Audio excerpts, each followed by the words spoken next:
L'heure H. Jean-Louis Lahaye.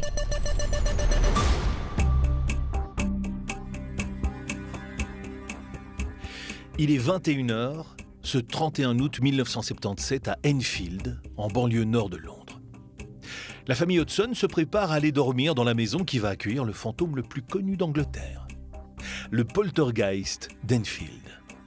Il fera tellement parler de lui qu'il inspirera notamment le deuxième volet de la saga d'horreur Conjuring. Un dossier fait sur mesure pour le célèbre démonologue et sa femme, Ed et Lorraine Warren. Mais quelle réalité se cache derrière l'illustre phrase inspirée de faits réels de ce film d'épouvante? Eh bien, c'est ce que nous allons découvrir. Dans ce quartier ouvrier londonien, Peggy Hodgson élève seule et très modestement ses 4 enfants. Margaret, 13 ans, Janet, 11 ans, Johnny, 10 ans et Billy, 7 ans. Ils se plaignent depuis la veille d'être témoins de phénomènes, disons, plutôt étranges. Ils entendent des grattements derrière les murs et voient des objets se déplacer. Leur mère, bien sûr, n'en croit pas un mot. Seulement, en cette soirée d'été, elle est obligée de se rendre à l'évidence. Quelque chose d'anormal se produit bien dans la chambre où dorment Janet et sa sœur. À l'heure du coucher, elle commence à entendre des bruits, des grincements à l'étage. Enfin, elle devrait dormir à cette heure-ci, alors qu'elle s'apprête à aller remettre de l'ordre et demander à ses enfants d'enfin aller dormir. Elle voit dans la chambre du haut le mobilier se déplacer seul. Elle essaye même de remettre en place une lourde commode en chêne, mais impossible. Le meuble semble immobilisé par une force invisible. Mais que se passe-t-il ? Quelqu'un se serait-il introduit dans cette petite maison de cité ? Les bruits continuent. Et l'atmosphère est pesante. Alors inquiète, Peggy Hodgson se rend chez le voisin qui vient immédiatement jeter un œil. Il essaye de suivre les cognements dans les murs, mais personne n'est dans la maison. Les bruits que l'on entend dans la bâtisse sont inhabituels et même effrayants pour cet ouvrier en construction à la carrure imposante. Peggy appelle alors la police. 2 inspecteurs se déplacent et arrivent chez les Hodgson. L'inspectrice voit à l'intérieur quelque chose qu'elle n'aurait jamais pensé écrire dans son rapport. La maison est calme et tout à coup, un cognement se fait entendre. Quand l'inspectrice s'approche du mur, le coup se déplace. Personne n'est derrière le mur. Elle se retourne, l'air inquiet, et là, ses yeux s'écarquillent quand elle voit un fauteuil se déplaçant seul. Elle s'approche à petits pas, mais aucun fil n'est tiré et aucun autre mécanisme n'est installé pour donner l'illusion qu'il bouge sans que personne ne le touche. Tout est étudié, analysé, mais rien. Dans sa déclaration sous serment, elle va attester avoir vu le fauteuil se déplacer à 1 mètre d'elle sans comprendre comment. Les phénomènes qui ont lieu ne connaissent aucune explication pour les inspecteurs. Vic, le voisin, ressent soudainement un pincement au bras. Un des jouets des enfants vient tout bonnement de se heurter à son coude. Alors si même les Legos se mettent à voler, Vic se met à trembler. Ce qui se passe dans la maison laisse la police confuse, et elle ne peut rien y faire. Même si ce qu'il voit chez les Hodgson semble suspect, il ne s'y produit aucune activité criminelle. Personne n'est dans la maison et personne ne rôde autour. Mais les enquêtes se poursuivent, par des journalistes cette fois. Ces phénomènes intrigants arrivent aux oreilles du Daily Mirror, un tabloïd britannique qui connaît un succès fou. Un journaliste et un photographe sont tout de suite dépêchés sur les lieux pour tirer cette affaire au clair et déceler un éventuel canular. Ça pourrait être une supercherie enfantine. Avec 4 jeunes enfants, vous vous doutez bien que l'imagination déborde dans cette maison. Mais aussi surprenant que cela puisse paraître, ils vont également être témoins d'une manifestation étrange dont l'explication leur échappe complètement.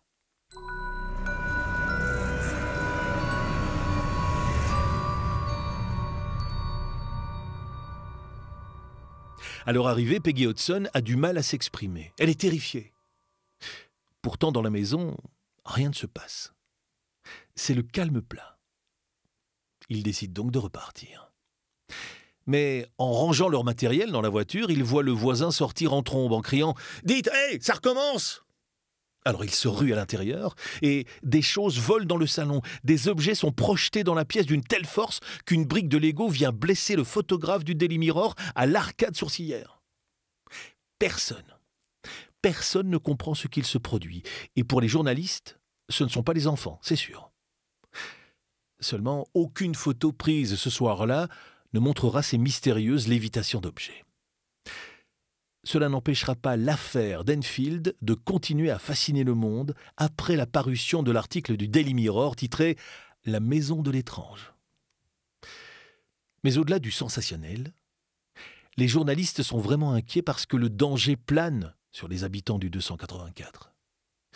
Il n'y a plus d'autre choix pour aider cette mère célibataire et ses 4 enfants. Il faut se tourner vers des professionnels. Les journalistes décident de prendre contact avec la Society for Psychical Research, la SPR ou la Société pour la recherche psychique. Cet organisme a été créé en 1882 en Grande-Bretagne. Il est constitué de grands sceptiques et de personnes convaincues de l'existence du surnaturel qui essaient d'expliquer scientifiquement des phénomènes décrits comme paranormaux. Maurice Grosse, de la SPR, débarque alors à Enfield. Cet inventeur d'une 40aine d'années dédie sa vie aux enquêtes jugées paranormales. Il a rejoint la Société pour la recherche psychique après avoir perdu sa fille dans un accident tragique. En arrivant à Green Street, il remarque que tout le monde est un peu déboussolé. Grosse est lui aussi témoin de choses étranges et de bruits à vous glacer le sang. Jusqu'ici, personne n'osait vraiment admettre qu'il pouvait y avoir quelqu'un dans la maison, mais pas quelqu'un d'humain. L'histoire semble folle. Quand il énonce le mot poltergeist, il se rend compte que personne ne sait de quoi il parle. Poltergeist vient de l'allemand et signifie littéralement « esprit bruyant ». On le connaît également sous le nom d'esprit frappeur. Les manifestations se traduisent par des déplacements ou des lévitations d'objets, des coups, des claquements ou d'autres bruits inexplicables comme ceux dont sont témoins les membres de la famille Hodgson depuis plusieurs semaines. Ces phénomènes, qui peuvent être extrêmement violents, sont considérés par certains comme paranormaux et se produisent dans des lieux dits hantés. Ces événements seraient associés à des entités liées à des personnes décédées, en colère, et qui manifestent leur présence dans le monde physique. D'autres nient l'existence de ces fameux poltergeists. Ils associent les manifestations à de la télékinésie qui serait provoquée de manière inconsciente par un individu qui vit avec de fortes émotions. Pour les scientifiques et les plus sceptiques d'entre nous, ces phénomènes trouveraient tout de même une explication bien terre-à-terre. Ils seraient dus à l'électricité statique, au champ magnétique, à des hallucinations à cause d'une exposition au monoxyde de carbone ou encore, tout simplement, à une supercherie. Mais alors que l'été 1977 touche à sa fin à Enfield, rien ne semble trouver d'explication rationnelle. Pour l'aider dans son enquête, Maurice Grosse va faire appel à Guy Lyon Playfair, un écrivain journaliste qui a travaillé sur des événements paranormaux par le passé. Après 2 semaines sur les lieux, Grosse et Playfair sont certains d'avoir affaire à un vrai poltergeist. Un fantôme hante bien la maison du 284 Green Street. Maurice Grosse détient tout l'équipement pour pouvoir capturer ce qu'il appelle un véritable poltergeist en action. Et il va donc rester plusieurs jours sur place. À l'étage, une petite lumière est allumée sur la table de nuit dans la chambre de Janet et Margaret. Pas pour très longtemps. La lumière s'éteint. Tout le monde se tait pendant quelques secondes dans le noir le plus complet. Puis, la peur se répand rapidement. Chacun s'active pour trouver l'interrupteur. Les filles sont apeurées. Quand la lumière revient, la lampe de chevet est sur le lit et la prise est sortie du mur. Oui, vous avez bien entendu. Et la scène va se reproduire 3 fois de suite. Mais ce qui est sur le point de se passer est encore plus impressionnant. Alors que Grosse sort de la pièce, une basket traverse la chambre et rebondit sur la porte à 30 cm de son visage. Les phénomènes sont ahurissants et se produisent toujours à quelques mètres à peine de plusieurs témoins. Le frère de Peggy Hodgson, lui aussi, est entraîné dans cette aventure infernale. un soir, Margaret, la fille aînée, disparaît de sa chambre. Il se met à quatre pattes, regarde sous le lit, lève la tête, pose les yeux sur le meuble au pied du lit et il est consterné. Il voit Margaret qui est endormie sur l'étagère. Pourquoi et comment s'est-elle déplacée à cet endroit précis en pleine nuit ? À son tour, la BBC dépêche une jeune reporter à Enfield pour couvrir ce qu'ils appellent l'histoire de fantômes. Il fait nuit. Janet et sa sœur sont endormies dans leur chambre. La journaliste, effrayée, va alors faire part de choses étonnantes. Son matériel et les micros tournent. Les premiers enregistrements laissent entendre des claquements, des grincements et des cognements qui viennent de l'étage. Elle monte dans la chambre. À côté du lit de Janet, une chaise s'est renversée. Mais les deux jeunes filles dorment profondément. Souvent, dans ces affaires extraordinaires, on trouve dans la maison un adolescent ou une adolescente subissant une grande tension émotionnelle qui servirait de lien entre le poltergeist et nous. Une question se pose alors. Janet est-elle à l'origine de ces phénomènes ? Comme pour toute affaire qui témoigne de ce genre de manifestation, les phénomènes font irruption assez calmement et s'intensifient avec le temps. Au mois d'octobre, l'activité monte en flèche. Les cognements derrière les murs se font plus nombreux, des objets se déplacent à nouveau et cette fois-ci, ils sont bien trop lourds pour qu'une jeune fille de 11 ans ne les bouge. La cheminée a tout simplement été arrachée du mur et des tuyaux en cuivre sont même pliés. Si l'on parle souvent d'une adolescente qui vit une pression intense, le moins que l'on puisse dire, c'est que Janet et ses frères et sœurs se trouvent dans un environnement où la tension est palpable. En effet, quelques mois plus tôt, Peggy Hudson a divorcé. Le père des enfants ne vient qu'une fois de temps en temps apporter la pension alimentaire et il est parfois accompagné de sa nouvelle femme. Les deux aînés en veulent à leur père. La mère, elle, tente d'arrondir ses fins de mois avec 4 enfants. Elle est en colère, elle est épuisée. La famille va d'ailleurs quitter la maison pendant 1 semaine pour se ressourcer. Mais les quelques jours d'évasion sont passés extrêmement vite. Le retour à la réalité est brutal. Claquements, grincements, cognements. Encore et encore. Plus forts, plus nombreux, plus violents. Quiconque se trouvait dans la maison est toujours là. Gross et son acolyte Playfair essayent d'entrer en contact avec ce qu'ils pensent être un poltergeist. Cet esprit bruyant qui tourmente la famille. Les enregistrements de Maurice Gross tentant de communiquer avec l'entité qui hanterait la maison sont perturbants. Il arrive à obtenir des réponses de l'entité, qui n'a pas l'air bienveillante. Les lumières s'éteignent, des objets se mettent à voler et la porte des toilettes s'ouvre seule. Les faits sont tellement invraisemblables que les avis divergent au sein de la Société pour la recherche psychique. On pense que les enfants font des canulars. Alors, s'agit-il de trucage ou de phénomènes qui sont bel et bien surnaturels ? Les preuves sont assez ambiguës. Certaines choses peuvent être expliquées par une supercherie, c'est vrai. Les enfants ont d'ailleurs été surpris en train de manigancer certains tours, mais tout ne peut pas l'être. Janet va entrer dans des sortes de transes au cours desquelles elle développe une force incroyable, comme si elle était possédée. Sur certaines photos, on la voit se déplacer dans les airs d'un côté à l'autre de la pièce. Sa sœur, Margaret, a l'impression que quelqu'un d'invisible est là avec elle et la transporte.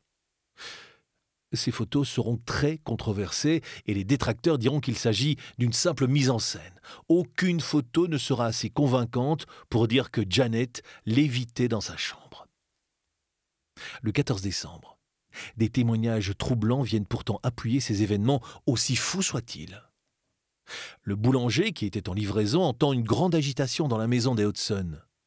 Lui et une passante voient par la fenêtre Janet léviter à l'horizontale dans sa chambre avec des livres et d'autres jouets qui flottent autour d'elle.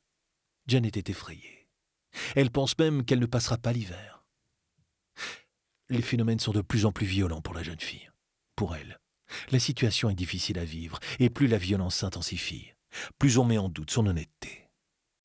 Après les bruits étranges, les objets qui se déplacent et les témoignages de lévitation, vous pensez sans doute qu'Enfield a tout vu. Mais l'enquête va prendre un tournant encore plus sinistre. Maurice Grosse continue de rassembler des preuves pour la SPR.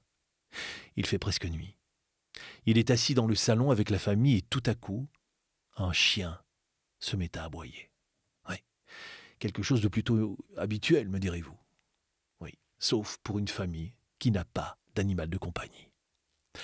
Ce serait donc l'œuvre de cette force intelligente qui cohabite avec les Hudson depuis 5 mois. Mais si cette entité peut aboyer, peut-être pourra-t-elle parler? Alors des micros sont installés dans la chambre de Janet et de Margaret et dans le salon. Et ce dont Maurice Grosse est loin de se douter, c'est qu'il va enregistrer pour la première fois ce qu'on pense être la voix d'un esprit.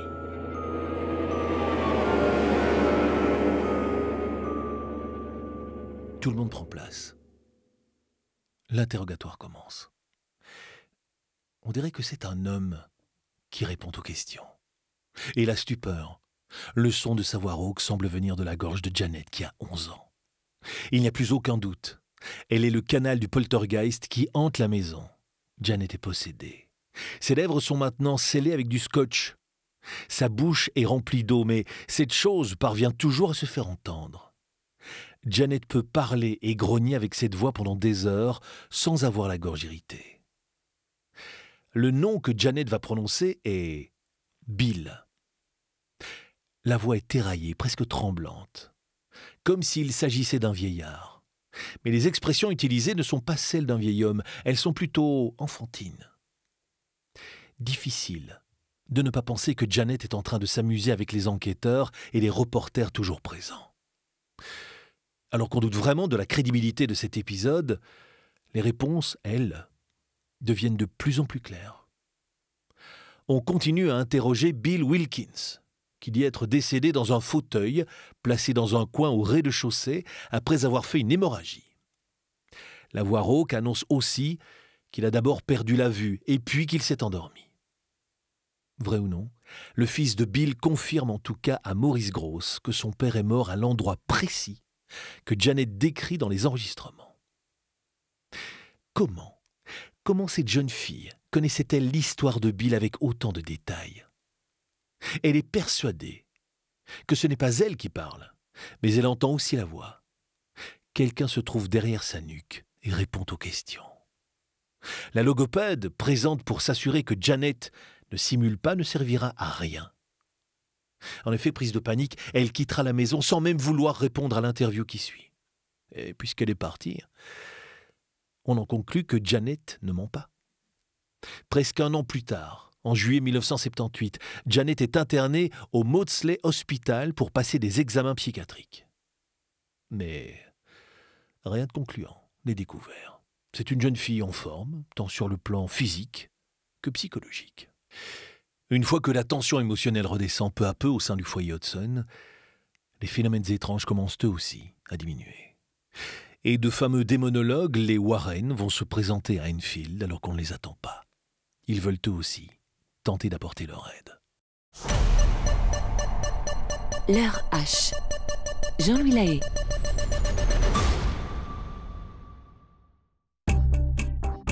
L'heure H.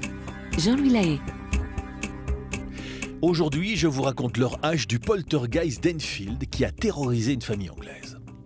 Une histoire entre la fiction et la réalité, les supercheries et les événements inexpliqués. Londres a connu les titres de journaux les plus sinistres, qui traversent l'Atlantique pour interpeller les démonologues les plus célèbres du monde, Ed et Lorraine Warren. Ed et Lorraine Warren sont des parapsychologues spécialisés en possession démoniaque. Ed est né en 1926 et décédé en 2006. Il a consacré sa vie à la démonologie, l'étude des démons. Sa femme, Lorraine Warren, est, elle, née en 1927. Elle est médium et clairvoyante. Elle pourrait percevoir des objets ou des personnes qui sont imperceptibles par nos 5 sens. Ils sont très réputés dans le domaine des sciences occultes et tiennent des ouvrages dans lesquels sont répertoriés tous les dossiers qu'ils ont pu étudier. Durant leur carrière, ils ont récolté des centaines d'objets possédés en lien avec leurs affaires. Et si vous êtes fan de la saga Conjuring, vous savez déjà que les films se fondent sur les enquêtes paranormales des Warren. le deuxième film dépeint le couple comme les héros de l'histoire qui tentent de se débarrasser des entités démoniaques. Mais la réalité est tout autre. Les Warren se seraient invités au 284 Green Street en 1978. Et ils n'ont que brièvement enquêté sur le cas Enfield. Dans ces dossiers, Ed confirme que la maison est habitée par des entités. Il ne s'agit pas pour lui de poltergeist, ces esprits malins et frappeurs qui peuvent provoquer des événements d'une violence extrême. Dans ses écrits, il conclut que ce qu'il se passe entre les murs de cette petite maison est l'œuvre d'un véritable démon qui prend possession de la fille cadette. Ce serait lui qui déplace le mobilier, qui fait traverser des objets d'une pièce à l'autre et qui surtout fait entrer Janet dans des états de transe. La voix éraillée d'un vieillard prend alors le dessus de cette jeune adolescente. Les Warren sont spécialisés dans ces possessions. Ils ont notamment enquêté sur la poupée Annabelle ou encore l'affaire Amityville, appelée la Maison du Diable aux États-Unis. Ils veulent faire partie de toutes ces affaires qui leur servent de tremplin pour devenir les experts d'événements que l'on considère comme surnaturels. Même s'ils ne sont pas les personnages principaux de la vraie histoire du poltergeist d'Enfield, ils ont bel et bien participé à cette aventure terrifiante. Parmi les 30 personnes à avoir témoigné de phénomènes paranormaux se trouvent des policiers, des journalistes, des chercheurs.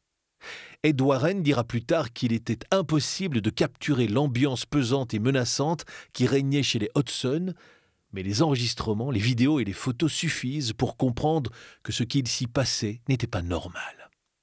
Les lévitations ou les voix qu'on perçoit sont la preuve que les Hodgson n'habitaient pas seuls au 284.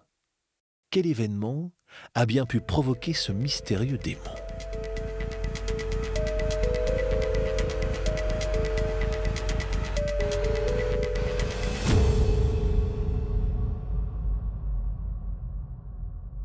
Eh bien, d'après Ed Warren, tout a commencé après une séance de Ouija avec Janet et sa sœur aînée Margaret. L'expérience était plutôt anodine pour tenter de tromper l'ennui. Mais ce soir-là, les deux sœurs auraient fait entrer dans leur maison une entité démoniaque. La planche de Ouija est utilisée pour les séances de spiritisme par les plus téméraires. Il s'agit d'une goutte qui se déplace sur une planche au gré des esprits. Elle oscille entre le oui et le non, selon la question que vous posez, ou s'arrête sur des lettres et des chiffres gravés dans le bois. Elle est un rite pour tenter de communiquer avec l'au-delà.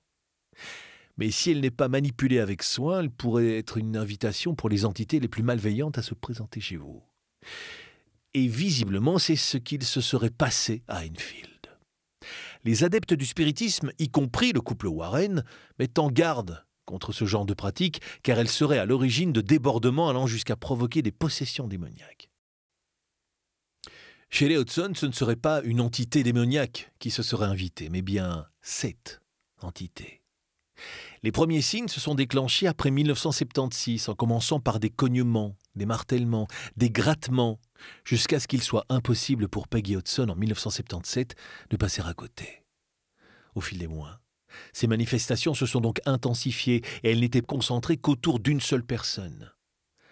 La pauvre Janet, qui n'a que 11 ans, sert de vecteur parfait pour que s'exprime quelque chose ou quelqu'un que notre vue ne peut capter. Cette histoire suscite toujours un réel engouement et la famille Hodgson se fait harceler pour ce qu'il se passe chez elle. Les enfants sont charriés à l'école. La presse défile et les chercheurs passent à la loupe chaque mouvement des habitants. Mais maintenant que nous savons ce qui aurait provoqué ces événements, il reste à savoir comment s'en débarrasser.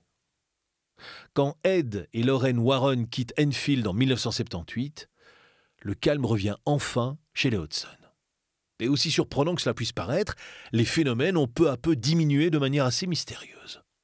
Même si pour Ed, il s'agissait d'une possession démoniaque, Bill va garder le nom de poltergeist. On ne sait pas très bien si ce retour au calme connaît un lien direct avec l'arrivée des Warren ou s'il coïncide avec une intervention du prêtre d'Enfield. Mais malgré l'interruption des événements étranges, Margaret révélera plus tard que tout cela les poursuit à chaque étape de leur vie. Elle a comparé lors d'une interview l'expérience qu'ils ont vécue à un décès en disant que cela devenait plus facile avec le temps. En revanche, la peur, les souvenirs et ce qui s'est passé dans les années 1970 ne la quittaient jamais.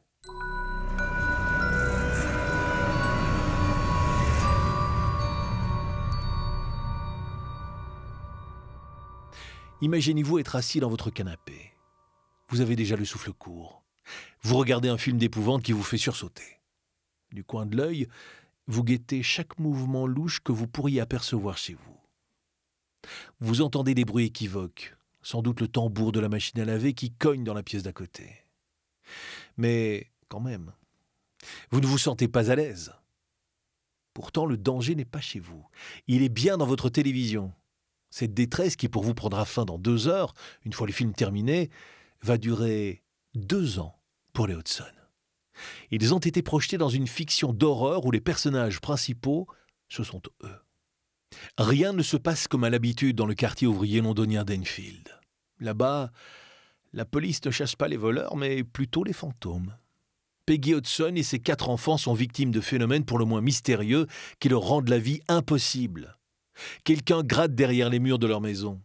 Certains témoignent avoir été touchés par des objets qui étaient projetés à vive allure. Et Janet, qui a 11 ans en 1977, entre dans des transes qui terrifient ses jeunes frères et sœurs. Elle n'est simplement plus elle-même. Elle s'exprime d'une voix grave et rocailleuse en affirmant s'appeler Bill Wilkins et être décédée dans le fauteuil qui se trouve toujours dans le coin du salon au rez-de-chaussée. Janet, la fille fantôme, est devenue durant ces années-là l'attraction d'Enfield. Tout le monde parle d'elle qui semble être la cible de tous les événements étranges qui se passent à Green Street. Mais bien sûr, elle n'est pas la seule enfant dans la maison. Sa sœur Margaret et ses frères ont eux aussi vu leurs jouets inexplicablement balancés dans les airs. Avec un bagage de souvenirs peu commun, la famille a dû continuer à avancer une fois que les phénomènes auraient subitement décéléré pour enfin laisser les Hudson tranquilles. Enfin, presque. La famille vit une vie plutôt habituelle. Margaret, la fille aînée, travaille. L'un de ses frères est resté vivre dans la maison à Enfield avec sa mère Peggy, qui ne veut pas quitter les lieux. Et Janet dans tout ça? A-t-elle retrouvé une vie normale? Lors de sa dernière apparition à la télévision, Janet a 45 ans. Elle est mariée. C'est une dame assez timide qui accepte rarement de venir témoigner. Elle a tourné les talons à cette adolescence passée devant les micros des enquêteurs, des médecins ou des journalistes. Le grand public, lui, a oublié petit à petit ce qu'il s'était réellement passé à Enfield au profit d'autres histoires tout aussi déconcertantes et cauchemardesques. En 2012, Janet est confrontée à une auteure qui remet en cause sa crédibilité. Elle est appelée à ressasser les événements qui ont bouleversé son enfance. Ce genre d'histoire intrigue terriblement. Elle pique la curiosité, mais aussi le scepticisme. Le ton monte très rapidement. Janet, irritée, va demander à l'auteur de ne pas avancer de théories mettant en doute son honnêteté sans avoir été présente. Elle lui explique calmement que ce qu'il s'est passé l'a marqué à vie et que cette présence, elle pouvait la ressentir juste ici, en touchant sa tempe du doigt. Après la mort de la mère de Janet, une autre famille a habité la maison. Et plus rien ne s'est produit, ou du moins rien d'aussi épouvantable. Mais Claire, qui vient d'emménager, sent pourtant une présence. Quelqu'un l'observe toujours. Après 2 mois, elle décide de déménager pour laisser la place à une nouvelle famille qui souhaite garder l'anonymat. Les Hudson ne seraient donc sans doute pas les seuls à avoir été les témoins de ce climat qui vous donne l'impression que quoi que vous fassiez, vous n'êtes jamais seul. Mais, comme pour toute histoire de fantômes, il y a ceux qui y croient, et il y a ceux qui n'y croient jamais. Le poltergeist d'Enfield est donc aujourd'hui l'histoire surnaturelle la plus connue et documentée, mais aussi la plus controversée. Janet, à 45 ans, restera probablement toujours pour certains une jeune fille espiègle qui a inventé l'intrigue fantasmagorique la plus célèbre du monde. L'heure H. Jean-Louis Lahaye.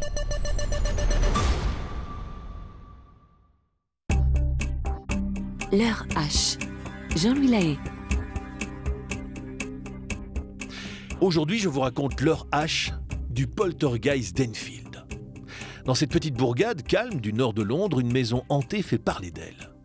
des manifestations qualifiées de paranormales se produisent presque quotidiennement dans ce quartier ouvrier où vivent Peggy Hudson et ses 4 enfants.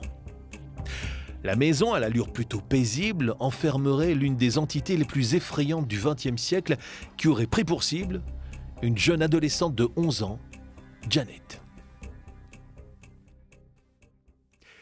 Les enfants se sont d'abord plaints de lits qui tremblaient et de bruits qui venaient perturber leur sommeil.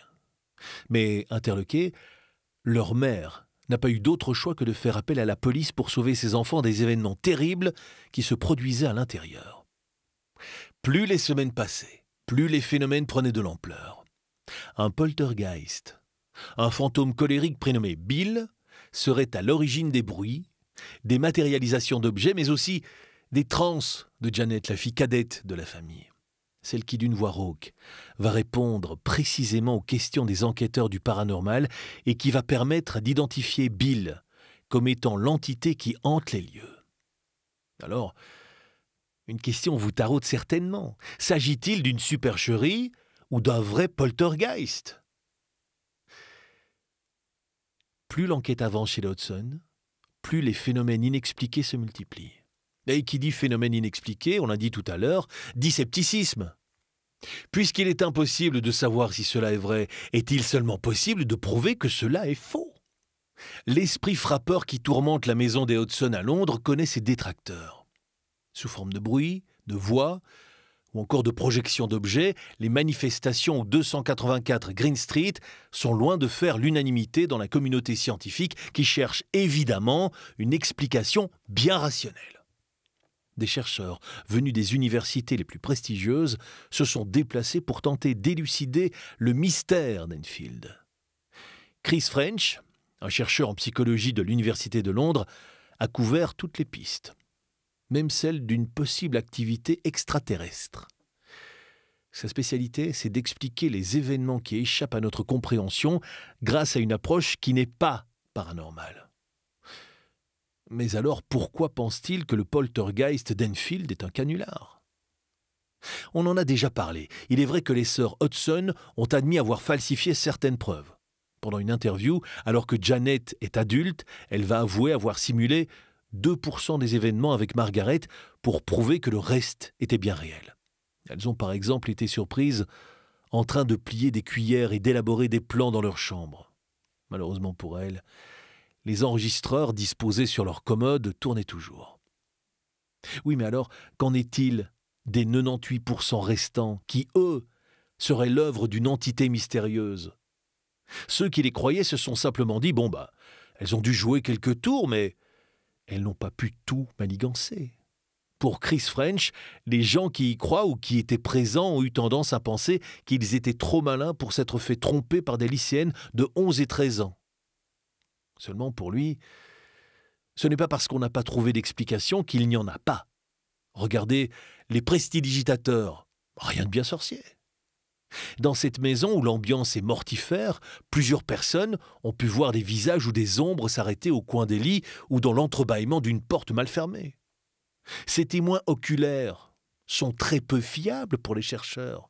Ils ont tendance à s'aligner sur ce qu'ils entendent. Ils sont emportés dans l'histoire comme on serait emporté dans une cascade. Ils voient ou veulent voir quelque chose de surnaturel, écoutent les différents points de vue et se persuadent qu'ils ont vu la même chose. Alors au final, ils ne mentent plus. Ce n'est pas l'esprit de Bill, mais leur esprit à eux qui a réussi à les convaincre qu'ils ont vu quelque chose de plutôt étrange. Selon les études, les croyants seraient plus susceptibles d'apercevoir des choses qui n'existent pas que ceux qui ne croient pas. Et souvent, les fantômes sont désignés comme responsables. Mais il y a les photos. Difficile de les truquer en 1977, vous me direz. Pourtant, quand on voit Janet léviter sur certaines d'entre elles, on peut facilement les reproduire en sautant de son lit tel un kangourou. Bon, mettez-y l'intention, faites la grimace et vous y êtes. Et pour les tours de passe-passe, il existe ce que l'on appelle le pouvoir de la suggestion. Le pliage psychokinésique de métal, par exemple. Un tour qui a rendu l'illusionniste Uri Geller célèbre en donnant simplement l'illusion de plier une cuillère. Avec un peu d'exercice, vous pouvez vous aussi être magicien. Il ne faut pas tordre une cuillère à la force de votre esprit, il suffit de donner l'impression à vos spectateurs qu'elle se tord. Mais, et la voix étrange de Bill, qui avait pris possession de Janet alors? Ce ne serait que de la ventriloquie. Les cognements, eux, ne sont que le fruit d'un enregistreur de l'époque qui ne fonctionne pas bien. On a conclu que parmi toutes les preuves sonores, rien ne dépassait les capacités d'une ado à l'esprit très créatif. Et surtout, parmi ceux qui ont tenté de récolter des preuves, se trouvait Ed Warren, connu pour avoir exagéré certains cas de possession démoniaque dans ses dossiers afin de devenir célèbre. Beaucoup le considèrent comme un vulgaire charlatan. Il est également accusé d'avoir tiré profit de cette affaire alors que sa participation était pour le moins anecdotique. Dans les enregistrements vidéo que l'on dispose de la famille, une autre chose vient semer le doute. Les jeunes filles paraissent anormalement calmes. Certains pensent donc que derrière toutes ces manifestations étranges se cache simplement une mauvaise blague qui n'a pas connu de chute. Janet et sa sœur Margaret auraient voulu faire un peu peur à leur mère pour lutter contre l'ennui. Puis, elles se sont retrouvées emportées dans leurs mensonges. Et la blague a vite pris des proportions énormes qu'aucune des fillettes n'a pu contrôler. Une fois le voisin impliqué, puis la police et la presse, impossible de faire marche arrière. Il fallait trouver de nouvelles farces pour tenir les journaux en haleine. Mais maintenant, il reste à savoir comment des enfants de 11 et 13 ans ont pu tromper le monde entier en utilisant l'illusion. Alors que rien ne peut venir confirmer que le poltergeist d'Enfield existe, la vérité qui atteste d'une supercherie n'a pas non plus été établie à ce jour, puisque des 30 témoins présents en 1977, aucun n'est encore revenu sur ces dires. On a évoqué que les gens voyaient souvent ce qu'ils s'attendaient à voir parce que leurs sens ont été façonnés selon leurs croyances et leur expérience. Mais peut-on réellement voir une cheminée se détacher du mur si elle ne s'en détache pas ?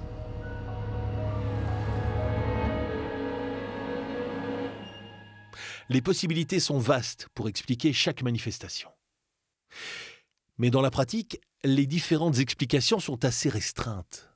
S'il s'agit d'un canular, cette blague sordide dure depuis plus de 40 ans.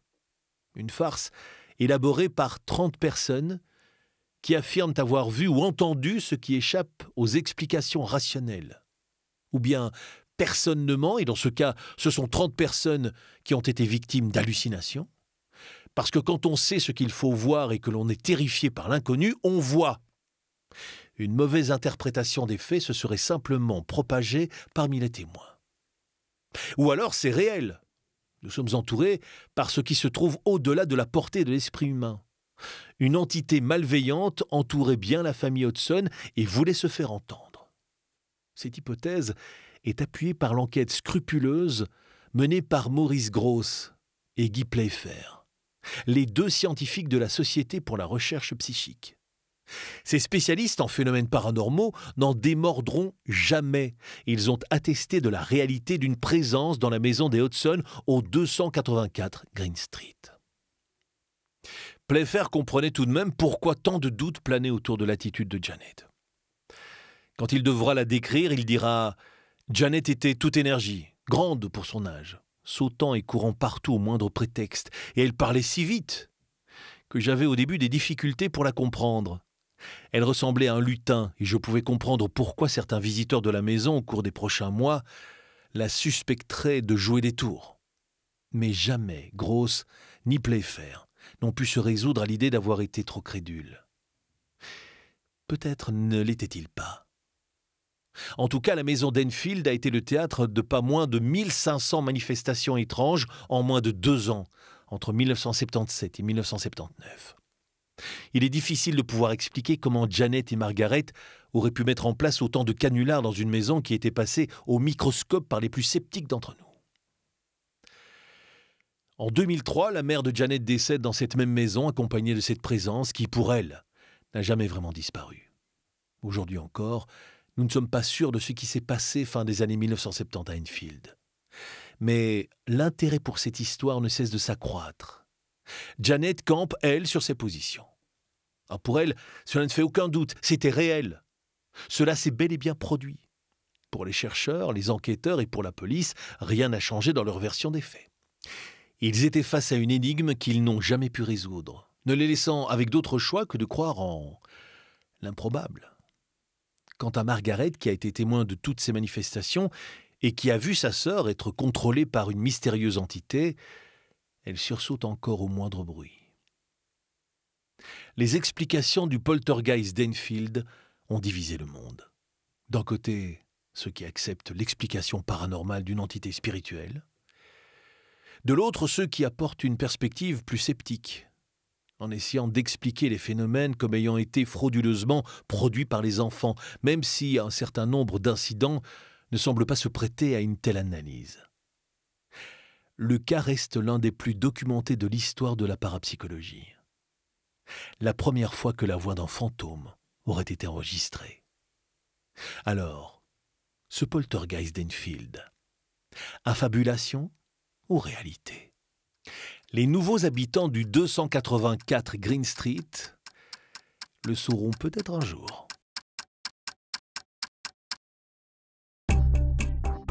L'heure H. Jean-Louis Lahaye.